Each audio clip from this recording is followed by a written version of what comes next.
Well, today we are going to discuss the probability multiplication law probability for dependent events. So what do we mean by dependent events? Dependent events are those events whose probability are interlinked with each other. Okay, so first of all we need to state the law, and after that we will prove it. So let us state the law first.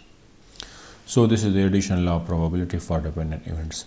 If A and B are two dependent events, then the probability that A and B, this and means this is multiplication law of probability, will both occur. So again this both mean A and B will both occur is given by the probability of the first event multiplied by the probability of the second event, right?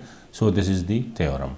Mathematically we can write this as the probability that A and B will both occur is given by A and for n we put intersection B. So this intersection also reflects the multiplication law of probability. This is equal to probability of the first event A multiplied by times mean multiplied by the probability of the second event B. This slash stands for given B given A. So this is the theorem. Or alternatively we can also write this as if the first event is B, B and A will both occur. It is given by the probability of the first event, which is B, multiplied by the probability of the second event A, given B. Given B mean when you are calculating the probability of A, you must be careful about the already existed events. So that's why this is the probability of B, given that the first event has already occurred. So this is the multiplication law of probability. To prove this, let us take a Venn diagram and specify both the events A and B. Let's suppose this is the entire sample space in which there are two events. The first event is event A and the second event is event B. So this is event A and this is event B. All right. So let's suppose the entire sample space consists of n possible outcomes. How many? N. So let's suppose number of outcomes in the entire sample space is how much? This is equal to n, right? And let's suppose A contains M1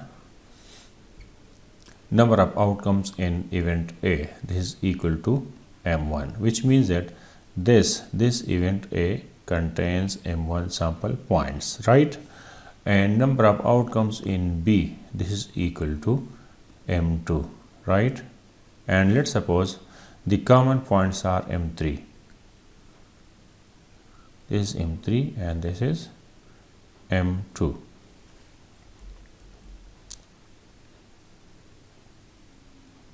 All right. So number of outcomes in A intersection B, common points are M3. So we are interested in the probability of these common points because this is the event, this is the joint event in which A and B will both occur. Okay, so the sample space consists of n outcomes. This sample space consists of two events A and B, right? Let's suppose A contains M1 outcomes, B contains M2 outcomes, and this is the area in which is the common event of both A and B. So this is the common part. So this is the event in which A and B are both occurring. So the probability of that A and B will both occur is according to the classical definition of probability. This is equal to favorable outcomes of A intersection B, right, divided by total number of outcomes in the sample space. Or this is equal to, we know that A intersection B contains M3 outcomes and total number of outcomes in the sample space is n. So this is equal to probability of A intersection B.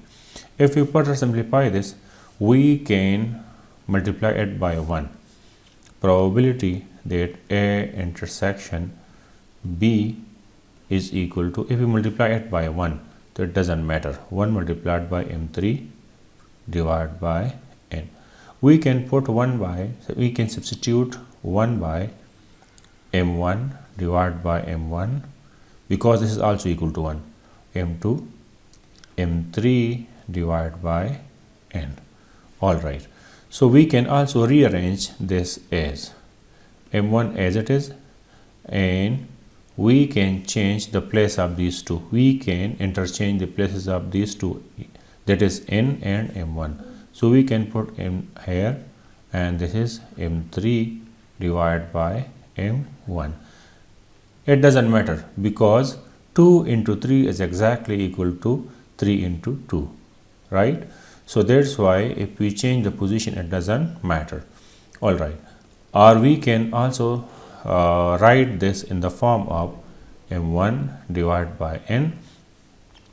If we divide both the numerator and the denominator by a constant, the ratio remains unchanged. For example, if we divide m3 by n and m1 divided by n, so it doesn't matter, it remains constant. This is exactly equal to this, because for example 8 divided by 4, this is equal to how much? This is equal to 2, right? If we divide 4 and 8 by a constant, for example, if we divide this by 2 and this by 2 as well, so again it will become equal to 4 divided by 2, again this is equal to 2. So it means that if we divide the numerator and the denominator by a constant, the ratio remains unchanged. All right. Now we can put these values from these specifications. Look at it. What is n, what is m1, what is m2, what is m3, etc., etc. So from there we know that m1 is the total number of outcomes in A, and n is equal to total number of outcomes in the sample space, or this is equal to m3 is the total number of outcomes of A intersection B. A intersection B. N is again total number of outcomes in the sample space, and m1 is total number of outcomes in event A divided by n is total number of outcomes in the sample space. All right. So this is the definition of the probability of A, because favorable divided by total is the probability. So this is the probability of A. Okay.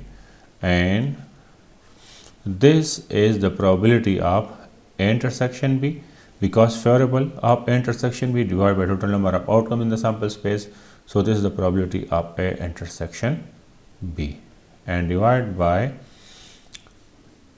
this is equal to the probability of A. Now recall the definition of the conditional probability. We remember that probability of B given A, this is equal to probability of A intersection B divided by probability of the condition in the probability of A. Similarly, probability of A given B, A given B, this is equal to probability of A intersection B and divided by the probability of the condition which is B, right? So we can put this thing, we can replace this thing by probability of B given A over here. So we are incorporating the definition of the conditional probability, which is equal to probability of A into probability of B given A. To understand this, how this equal to the left hand side equal to the right hand side, you can watch the video on conditional probability, which is already given in the channel. So this is the proof of the theorem. This is the probability of A intersection B. So it means that if A and B are two dependent events, then the probability that A and B with both occur is given by the probability of the first event multiplied by the probability of the second event, given that the first event has already occurred. So to prove the other thing, the second part, that is to prove this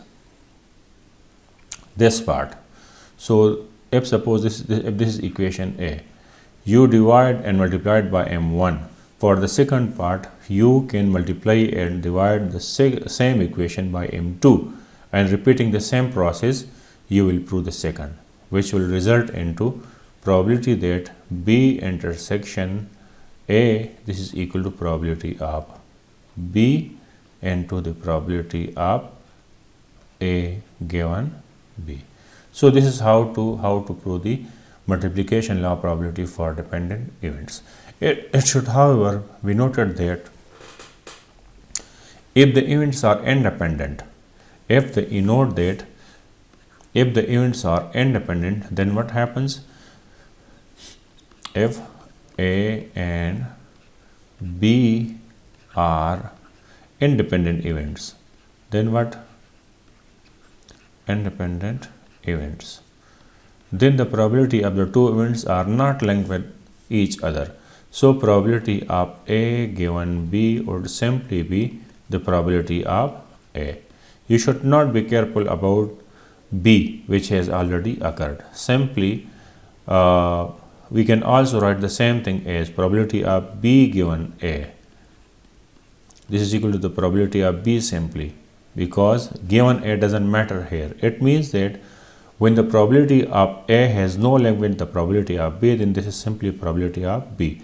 And in such a case, probability that A and B will both occur is given by probability of the first event multiplied by the probability of the second event simply, right? Or probability of B intersection A, it is equal to probability of the first event, which is B, time probability of the second event, which is A. So we don't need to put B given A over here or A given B over here, because this event has no link with the probability of B, or the probability of this event has no link with the probability of A. So you will not put conditional probability, rather simple probability. And this is nothing else. This is the multiplication law probability for independent events. That's it. Thank you. Thanks for watching.